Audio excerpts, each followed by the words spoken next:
Enquête sur les diones. Chapitre 1 sur 5. Genèse de la molécule.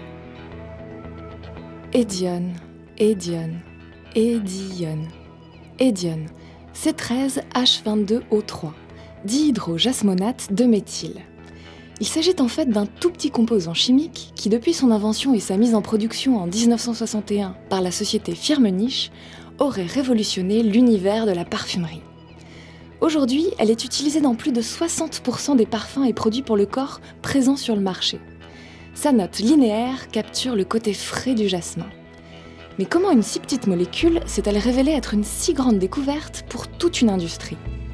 Pour répondre à cette question, je m'apprête à interroger différents acteurs clés du monde des senteurs. Des parfumeurs, bien entendu, mais aussi des ingénieurs, des chimistes. De Paris à Genève, sur les sites qui ont vu naître l'hédione, mon enquête olfactive ne fait que commencer. Et c'est dans la blogosphère que je déniche mon premier interlocuteur, Octavien Coiffant, auteur du blog 1000 fragrances, historien des parfums et parfumeur indépendant. Nous nous rencontrons à l'Osmothèque de Versailles, véritable conservatoire international des plus grands jus de l'histoire. Disons que je suis chez moi partout dans le monde où il y a des odeurs. Quand on commence à ouvrir le nez dans la nature et à sentir tout ce qui nous entoure, on commence à comprendre l'essence de la vie. Et l'essence de cette vie, c'est le parfum. Depuis qu'il a 6 ans, Octavien apprend par cœur le nom des plantes. Il a d'abord étudié la chimie dans son pays natal, la Roumanie, puis a choisi la France pour apprendre les parfums, leur histoire, leurs secrets. Et c'est là qu'il a découvert l'hédione.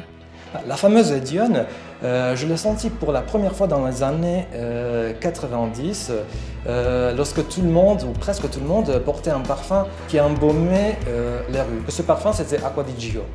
Alors Acqua di Gio, c'est un parfum tout à fait magnifique qui a la capacité de remplir l'atmosphère. En plus de révéler une grande puissance de diffusion, l'hédione semble donner une touche de fraîcheur et de légèreté surprenante aux compositions.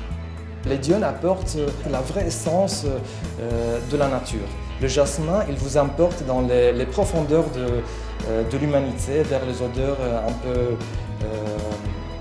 un peu sales, un peu sensuelles. Alors l'hédione, disons que c'est les ailes du jasmin, une petite magie pour faire vibrer le parfum, pour qu'il ne sente pas seulement à même la peau.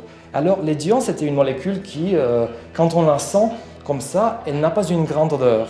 Mais il a fallu le génie d'un parfumeur pour se rendre compte que cette molécule, avec une disons, apparemment petite odeur, peut faire dans une grande composition.